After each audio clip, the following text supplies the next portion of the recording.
plugged in, so you should be able to hear me. Hey, what's going on? So, in the last video, we did those things. You know how this goes. I put an annotation in the corner. I show some clips where we did some stuff from the last video. What did we do? Put the bracket on. Oh, the chain slider. That was the main thing. Yeah, chain slider. So now we have to play one of the corny intros. Go. MT-07 Adventure Bike Series. We'll bolt some parts on, then we'll go off-roading. Woo! Wasn't that fun? First of all, sorry the car is in the garage. The battery died. And you can probably hear it. Listen. Stupid humming noise of the charger. So, in this video, what are we doing? We have the Baja Designs LP9 Pro. That's going to be the highlight of the video. No pun intended. Except maybe I did mean a pun. Let me explain what's going on, though, with the brakes. Stock brakes on this bike. Single brake line coming down off the master. Came down under here, had a little loop, and then shot down to the brake on the left side. Then there was a loop that took it over to the brake on the right side. This is all just fine and dandy on a normal setup, even an adventure setup with a low fender. The difficult thing is when you go to a high fender and you have dual rotors, you have somewhat of a tricky situation.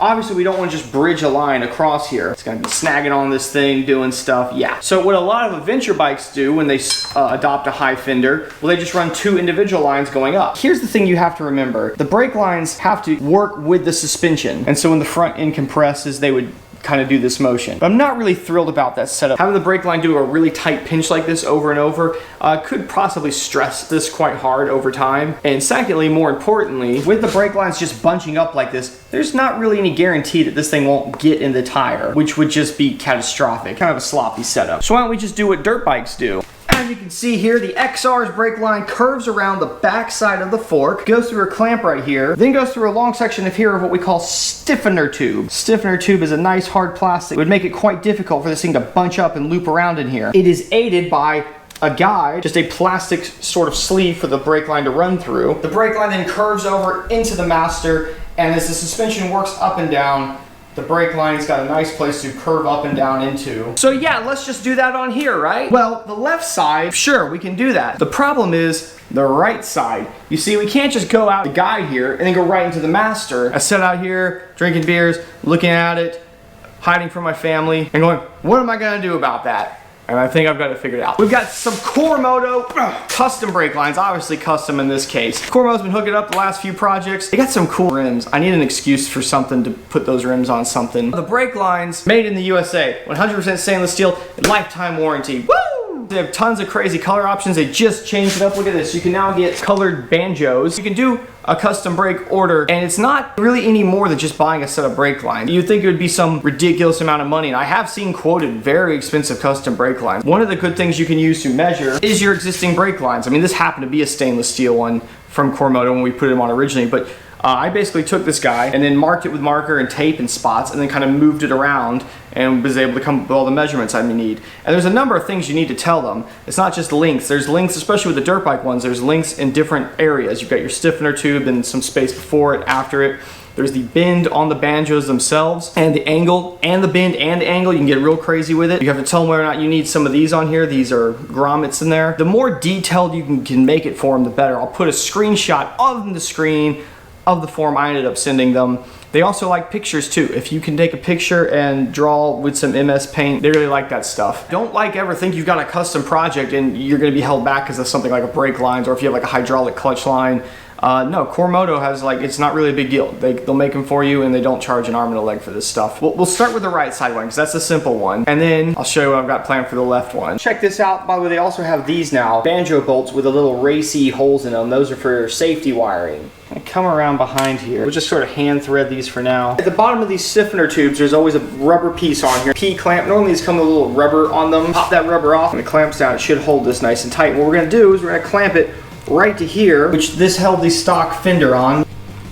Before you tighten it all the way, I want to adjust this guy. Because this point's frozen and this point's a frozen point, I actually can go ahead and tighten up the banjo bolt now. Tighten that up by hand, don't go crazy on those. And a bend like this, it may be a little sharper than I'd like to see for a line that was going to be flexing regularly, but in a frozen line like this, we know this isn't going to be moving. This is fine. And as you can see here, the line goes up the stiffener tube into our brake guide, and it'll feed over into our master, which is flipping missing. Where's the master?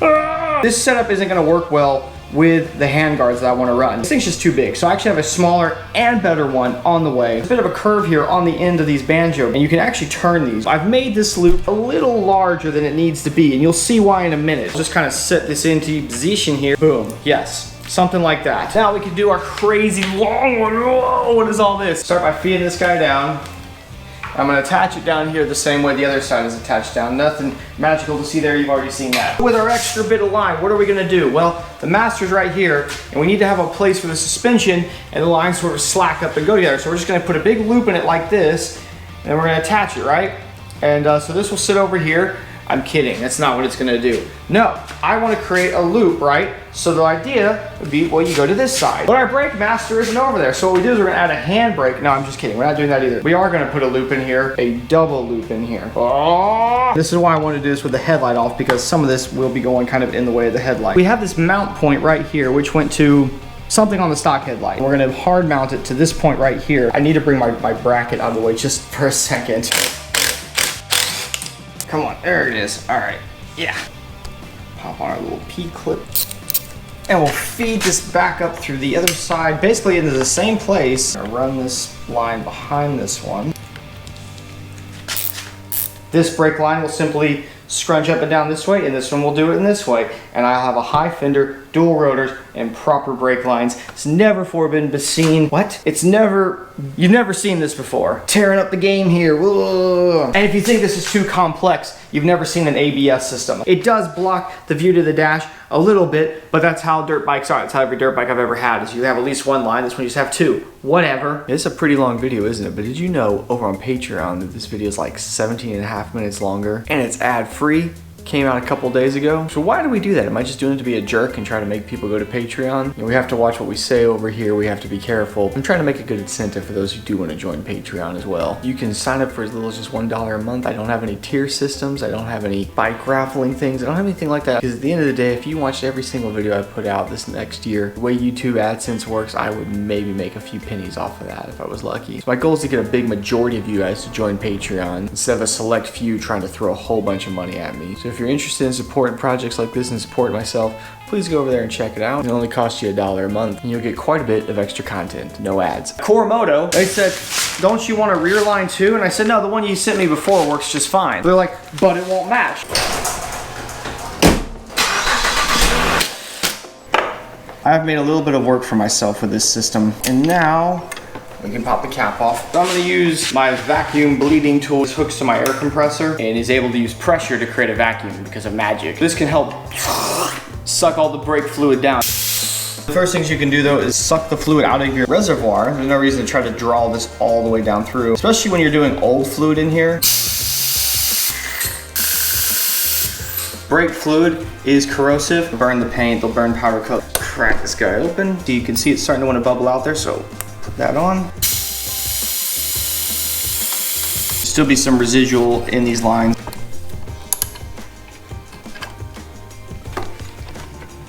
Should have done this first.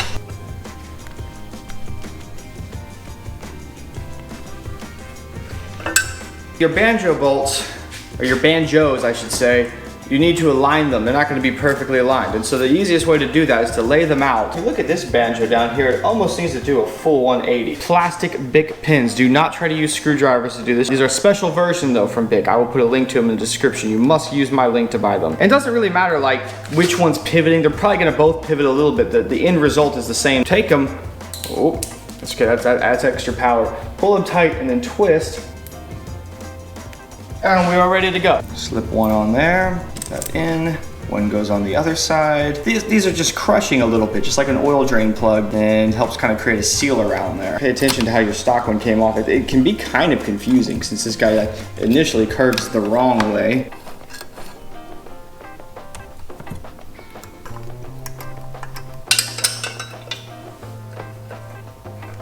And this one, you pretty definitively know where it is and where it's gonna go, so I'm gonna go ahead and just tighten this one up. When it comes to this one, I also know you need to lock this guy basically over. So I'm gonna go ahead and tighten that one up now too. I'm holding it up here, like so you're not going, you know, you're not going crazy on that. And our final component is this guy, which I know kind of sits up like that. I have to say, Moto, it does look good. Thank you. I've gone full surgery mode here. What I like to do is stick this tool over it and then stick this on top. You don't do that. When you pull this thing off when you're done, you go to tighten it, that's when you get a tiny air bubble back in there and you have to do, you know, pump it and pop and shut it to try to get the bubble out. But if I do this, I tend to be able to avoid that. So I'm actually gonna start the suction now.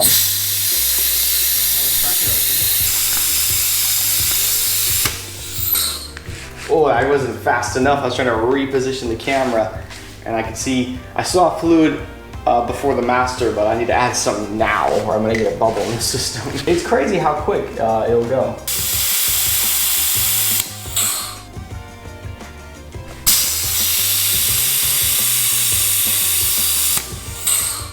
Oh yeah, the pedal almost already feels perfect.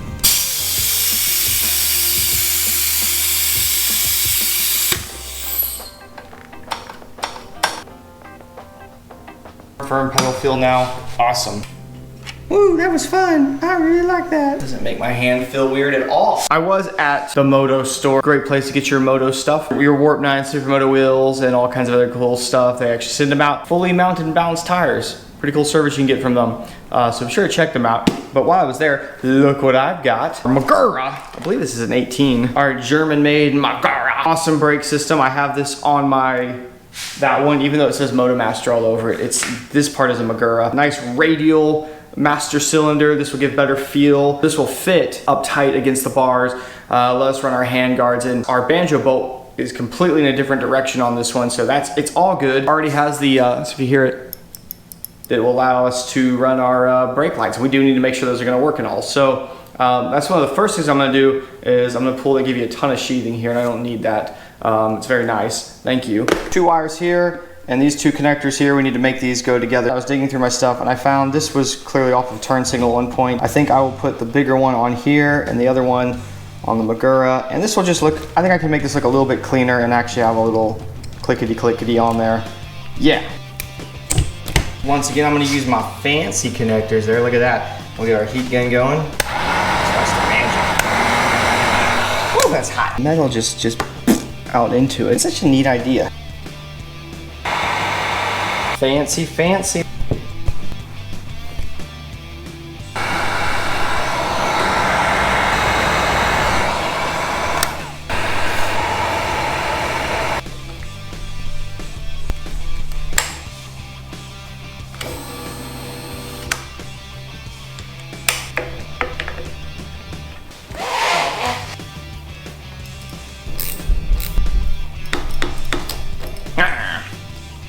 We want to make sure that this the clicker in it's working, so I've got the old tail light.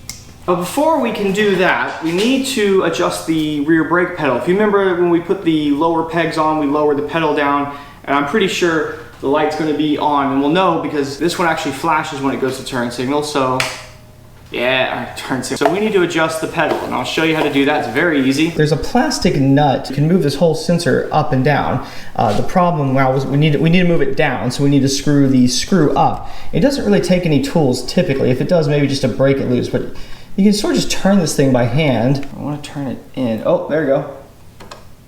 So that was the point right there. Look, I'll go back up just a little bit so you can see. See, now it's stuck on. We go down just a little bit and it's off. Now, we could just call it good there, but I mean, that means as soon as we barely touch this pedal now, it comes on. We want it to be a little lower than that. Yep, I think that's a good point. With all our other cables connected, if we push this in, oh, look at that. It's like I know what I'm doing. Just a little bit. Now I know we're all law-abiding citizens and we don't get traffic tickets. Not this community. But in case you have, I know I have a few times, there's no reason to keep those tickets on your record. And I want to tell you about our new partner, Off the Record. Now just like in the name, Off the Record's job is to get tickets off your record. This is an app you're going to put on your phone or visit the website, enter in all the information and what state you got the ticket in, and then they're going to team you up with a local attorney to work on getting that ticket dismissed. They've got a great team of lawyers they use. They vet these lawyers, they kick out ones that don't perform well. They're going to go to court for you. You don't even have to do it. And here's the craziest part. It's risk-free. If you don't get your ticket dismissed or reduced they're not gonna charge you. And they're really good at this. They've got over 50,000 tickets dismissed, and they have a 97% success rate. So avoid skyrocketing insurance premiums, keep those points off your record, and you don't even have to go to court. So click the link in the description, enter Jake10. This will get you 10% off your first case all the way up until May 2022. Whether you have a ticket on your record you wanna fight, or you're probably gonna get one down the road, there's no reason not to just go ahead and put this app on your phone. I know on my phone I got a folder called Legal, that's where I keep it. So don't stress, let off the record do the heavy lifting, don't make the state rich, and always fight your tickets. I'm ready to start connecting my lines to the master, except before I do that,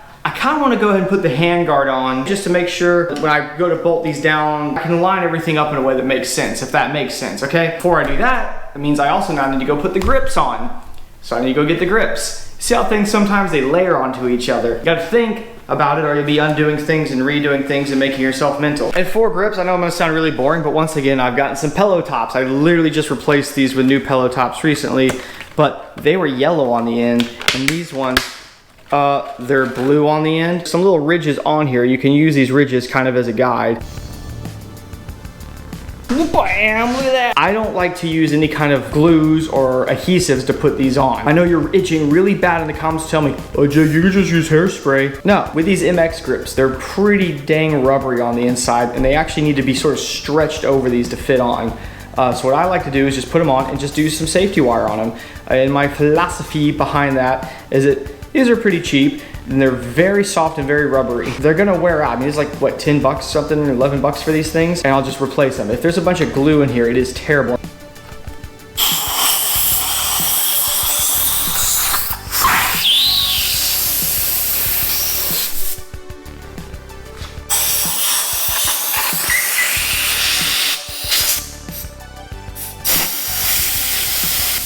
I usually just do 3. Do one here, that looks like the middle, right?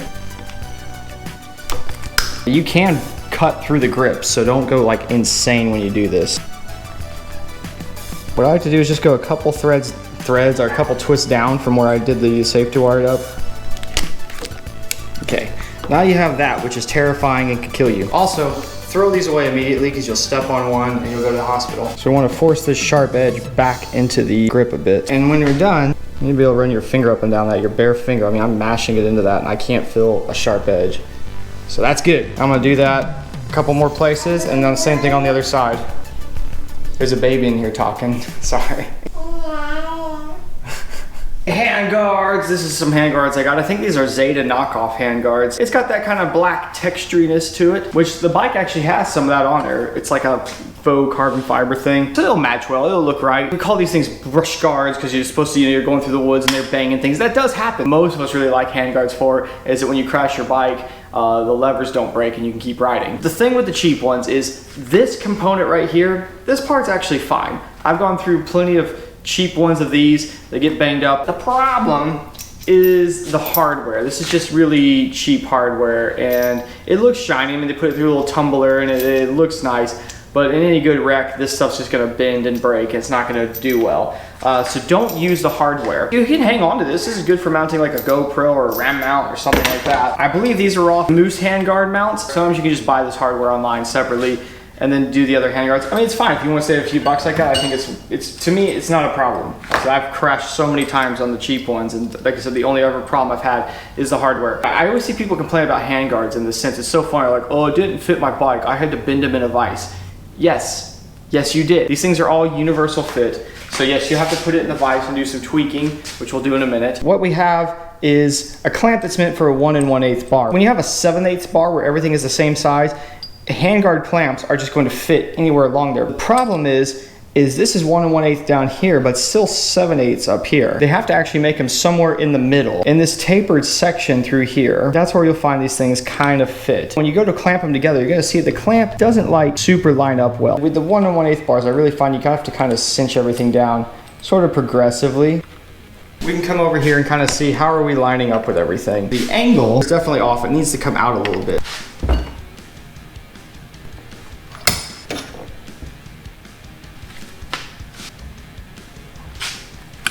And with a couple gentle persuasions, we're looking pretty good. Now we do have an issue where this is bumping into this. So what I'm gonna do is, I was gonna replace the bolt that they have in there anyway. I was gonna get a little bit of a longer one and we're gonna put some kind of spacer in here.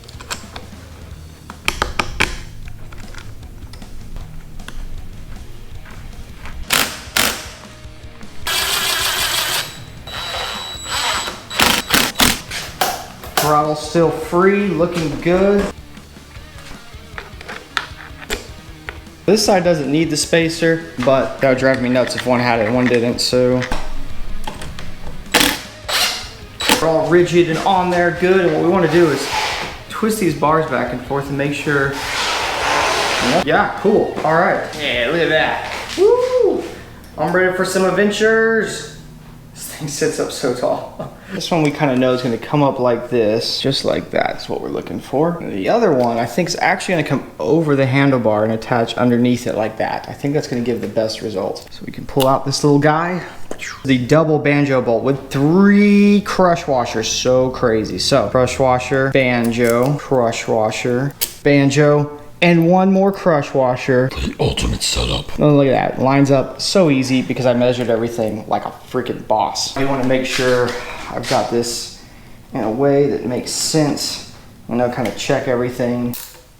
So while I'm still in this area, before I start doing the brake bleeding, I have one other thing I want to mess with. I just want to do it because I'm up here. I'm getting, like the bars are getting really close to just being done. We have no way of mounting mirrors anymore. So I bought these things called Power Mags, which is a like folding marathon. It'll be like this. I'm on the road. I'm like, oh, time to off-road. And I'm on the trail. I'm like, wait, is there a bear behind me? Yep. Fold it back in and wait to die.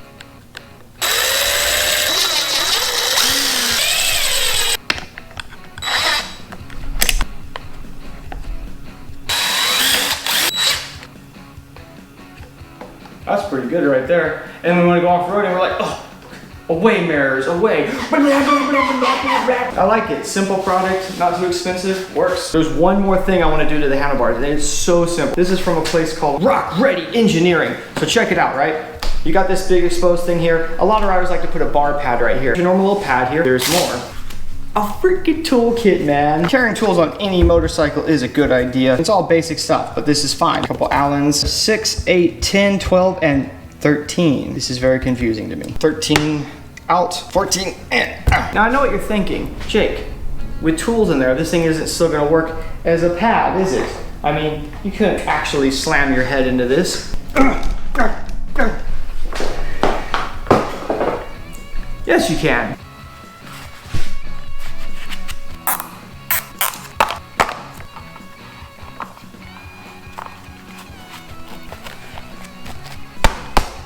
Going down the trail. Oh, what? You need 10 millimeter? I got you, bro. Ah. Oh, time to ride again. Everyone's bike is all fixed. Blah, blah, blah.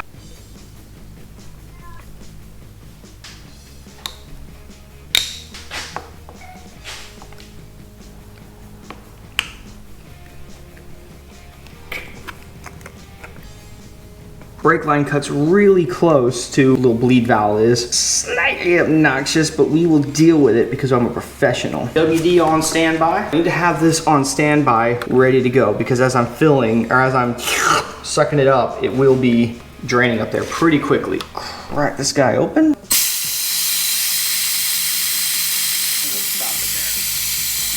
to the other side now.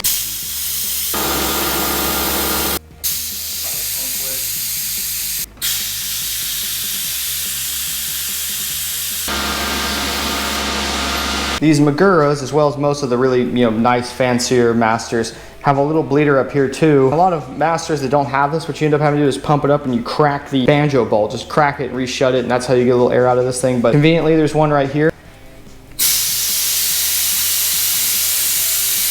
it's going quick, okay. There we go. There's a little bubble in there, but sometimes, I'll show you some tricks here. If you take these and then pop them, usually get some little bubbles to pop up. Oh yeah, there goes a few. The other direction.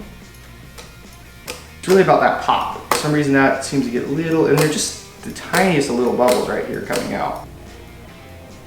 Oh, there it is. Look at that. Now you can finally see the suspension doing its thing. It's such a one-finger operation too with this guy. That's it. Adventure riders, high fender, dual rotors, done the right way. I don't know how well they could actually do this with a big rally fairing, to be fair. That's not my problem, is it? Because I've got my own adventure bike I'm building myself. Huh. You know what that means now? That this whole video is really titled and is about is the headlight. We can finally work on the headlight. Honestly, that's the easy part. That's easy. The Baja LP9 Pro. This is the light that Baja hooked it up with. This thing is awesome. I think the big difference between the normal one and the Pro is I think this is a bit brighter. This is like 11,000 lumens, a little over that. You have control of the lower three, which are going through a spreader, low beam, or the whole thing comes on. You also have some side lighting here. You have a running light here. You guys in the comments have been loving this thing. A few of y'all have been saying this is so ugly. But you don't understand, this is an adventure bike now. Adventure bikes are all about functionality over form. They're the ugliest bikes on the market, let's be honest. So if it's ugly, that means it's good, which means it's awesome, which means it looks good. And we all know the LEDs now are just the way to go. Baja makes some of the best stuff out here. This thing, you can power wash it, blast it, do whatever. You can even unscrew this whole housing and replace this with an amber lens. Like if we decide this is just way too bright, I can just put the whole amber lens on here and that'll really help bring it down a little bit, at least the K level of it. And I think that should decrease the lumens a little bit. But I love the big heat sink here on the back. This thing's all, you know, it's aluminum. It's got some weight to it. You know, it's probably a little heavier than the stock headlight. We've done all the hard work. We made the bracket. The only real thing we need to do now is do the wiring. Normally, if you were just adding this light to a bike or a vehicle or whatever, you would probably need to get a wiring harness kit with a relay system and all this other jazz. But here's where we get really lucky. Since we're just replacing the headlight on our bike with the Baja Designs one, we just basically need to wire it up to work on this. See, the stock headlight was a halogen light and those just use more power. So this whole circuit is set up for a 15 amp fuse. Baja only suggests a 7.5 amp, which means our wiring is overkill. That's good. And that is good. I think there's a lot of people that think that, oh, well, a bigger fuse means more power goes through it. That's not how that works. I don't like modifying things on the factory wiring harness. And it's a bit tricky because this plug went directly into the back of the headlight. I went to the local auto store and I found something that will help us out here. We don't need this whole thing, but this is a male to female thing. Nice overly thick gauged wire. I'll snip this off and then I can connect the Baja plug on here. We gotta get one of the positives off of our running light. I know people really dislike wiring and this is very, very straightforward. Here's our connector for the running light. Now we have something to make a thing with. And I don't feel bad about this because I'd rather modify this than if I ever had to buy this little piece of wire versus modifying the wiring harness. Get what I'm saying? Running light wire, and we only need the positive off of there. Just both black wires. There's no indication of which is which. Funny thing is, I actually have a really high dollar multimeter and I never use it. This is like the $8 one I bought years ago and I like it because it's the one I don't care about if something happened to it. Put it in volts DC, of course. Try to keep these wires a little bit away from each other while you're doing this. Turn the key on. Put this up here. Oh, see, look, we're getting negative 13 volts. Oh my God. We know what they are from right here, but just for the sake of doing it on video, there we go. So we know this one's positive and this one's negative. Oh God. Trying to film things is hard. And with this powerful knowledge, what I'm actually gonna do is I'm just going to trim this negative one way, way down on here. We don't want that one. We just want that guy. My hair dryer. I'm gonna make this look real fancy. Watch. Now we have our much more look cleaned up. It was all loose before. Now it's not. And we have our positive for our running light. Part two is to take this thing. Sometimes I feel like they kind of land between them here. It's probably 12 gauge. When I do the 12 gauge, it's not quite coming through. So what I do is I'll take the 14 and just, I don't fully sit it down, but I'm just kind of going around it. And then you go back to your 12 gauge.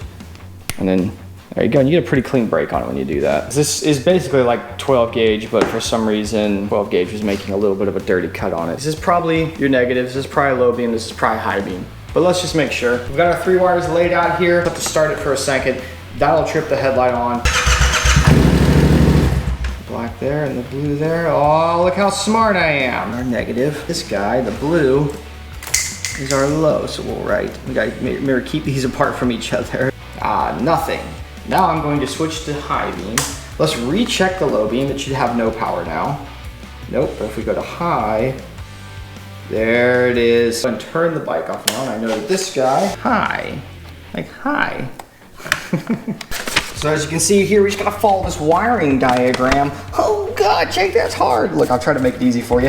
I've used this sticker here as a little thing here. Connector wiring instructions. And what you'll see here, this is what they're talking about. Basically showing this connector here, and there's some numbers on here. 1, 2, 3, 4 on here. And if we look right here on the one, right here it says low, ground, amber, high. This we'll have this on the end, which this goes right into the back of the headlight. Awesome. I think I'm gonna throw a little piece of heat shrink around this guy. It's just to kind of bind this piece and the other piece together.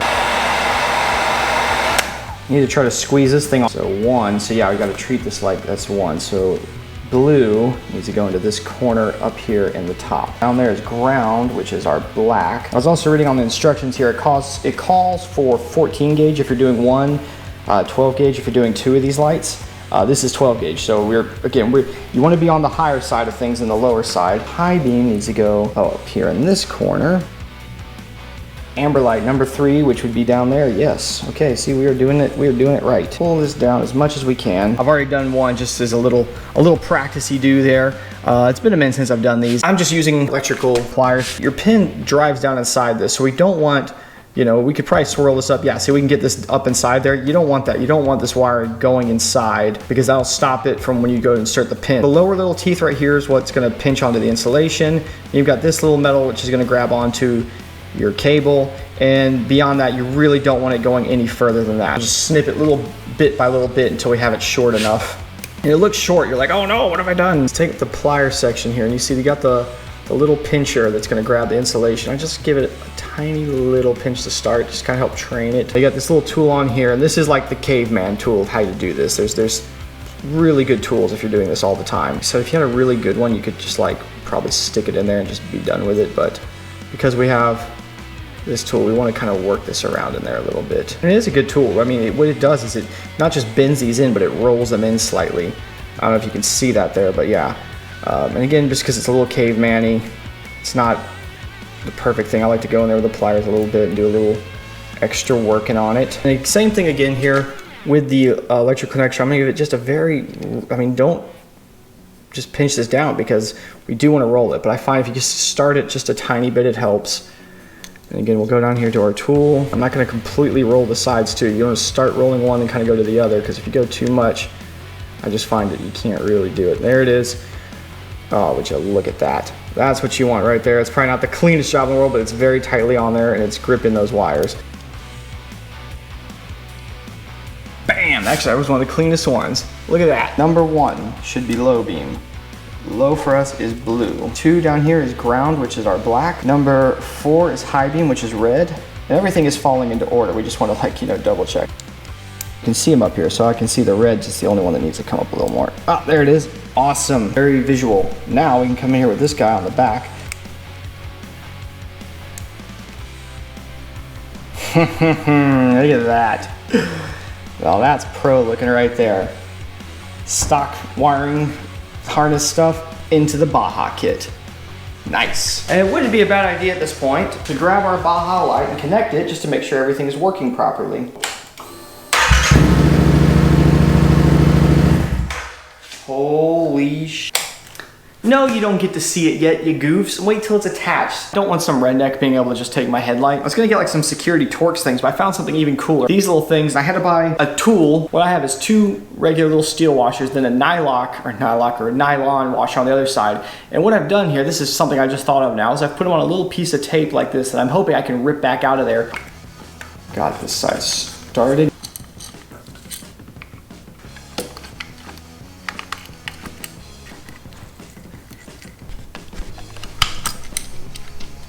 We're good. Actually, we have our tiltability here. Got clearance from the brake line. So we're gonna go like all lights off in here just so we can get like the effect of it. Okay, great. Now where is the bike? Ow.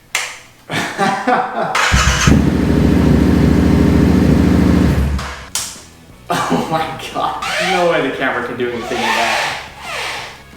Just went and did a little mini shakedown run since I've got brakes now. There's so many things I need to kind of see how they're working, but I think it's fine, guys. I'm wearing my shirt from my last build. Be sure to check out the shirts for this build because they're pretty cool. But when it gets dark, I'm gonna take y'all out for a quick little spin just to show you the headlight at night. So let's get back when it's dark. People are shooting fireworks off like crazy. Woo! Visually, this is fun. All right, so this is just the low beam though, and it is impressive. Also, by the way, we are here riding the bike for the first time on the channel. I'm sitting on a beach towel. I might still need to point this down a pinch more. I've got these not 100% tight.